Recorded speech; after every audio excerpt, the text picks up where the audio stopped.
သမီးလေးကစာတော်တဲ့ကောင်မလေးပါနော်အေးစစ်နေနဲ့အမြဲတမ်းရထားတဲ့သမီးလေးကအခုတင်ချာနဲ့အင်္ဂလိပ်မှာတော့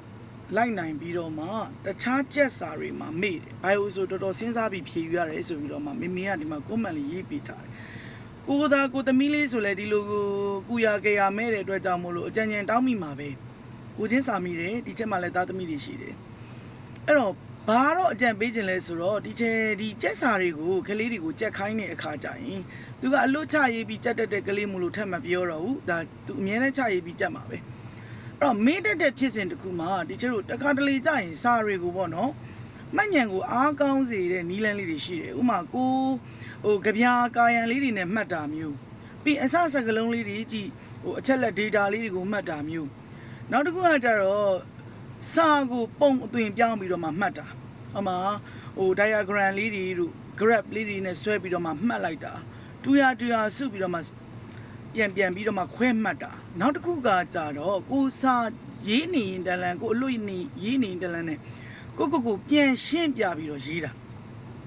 ဘယ်သူမှမဟုတ်ဘူးကိုဒီစာကိုရွတ်နေရင်တလန်နဲ့ကိုကပြန်ရှင်းပြတာဒီစာကိုကိုပဲပြန်ရှင်းပြတာဒါကဘာကြောင့်မို့လို့ဒီလိုဖြေလိုက်တာဒီအဓိပ္ပာယ်ကတော့ဘယ်လိုအဓိပ္ပာယ်ရပြီးတော့မှဒါနဲ့ကတော့ဘယ်လိုချိတ်ဆက်ပါတယ်ဆိုပြီးကိုပြန်ရှင်းပြပြီးတော့မှစာကိုအလွတ်ရေးတာအဲ့ဒီနီလန်းတွေကလူရဲ့ memories ကိုပို့ပြီးတော့မှမှတ်မိစေတယ်တခါတလေကျရင်တို့တွေကငငယ်တုန်းကသုံးခဲ့တဲ့ပေါ့နော်ကြပြာကာယံလေးတွေ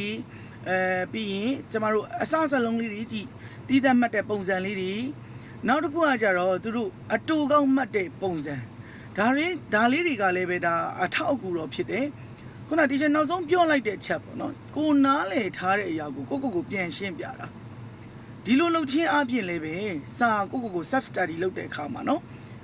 မေးခွန်းတွေဖတ်လိုက်တဲ့မေးခွန်းဟောင်းနဲ့အဖြေနဲ့ပြန်ဖြေတဲ့အခါမှာဒီမေးခွန်းဟောင်းမှာဘာတွေမေးထားတဲ့အတွက်ကြောင့်မို့လို့ငါကဒီစာမွက်ဖြေတဲ့အခါမှာဒီချက်လက်တွေပါမယ်ဒီစာကြောင်းနဲ့ဒီစာကြောင်းမှာဘာတွေချိတ်ဆက်နေတယ်ဆိုတာလေးတွေကိုအဲ့လိုကျက်စာမှာအဓိပ္ပာယ်သဘောပေါက်နားလည်ပြီးတော့မှကိုပြန်ရှင်းပြပြီးကြက်ပါလို့ပြီးရင်အလို့ရေးပြီးတယ်ကြက်ပြီးပြီဆိုရင်လည်းပဲပြန်စစ်တာဒီအဓိကဖြစ်တယ်ပြန်စစ်ပြီးရင် one error free ကနေပြီးတော့မှ several error free တွေထိရောက်အောင်အတင်းခါလေ့ကျင့်မှုလိုတယ်စိတ်တက်ကြစရာမလိုဘူးနောက်တစ်ခုစာကြက်တဲ့အခါမှာ breaks လေးတွေပေးချက်တစ်ချိန်လုံးကြီး3နာရီလုံးကြီးထိုင်ပြီးကြက်နေတာထက်1နာရီပြီးလိုက်ကို breaks လေးပေးလိုက်မ coffee လေးတောက်ပါလားဒါမှမဟုတ်လေကိုစားချင်တဲ့မုတ်ကလေးစားမလားရေထတောက်မလားဒါမျိုးပေါ့ breaks အတူလေးတွေနဲ့သွားပါဒါဆိုရင်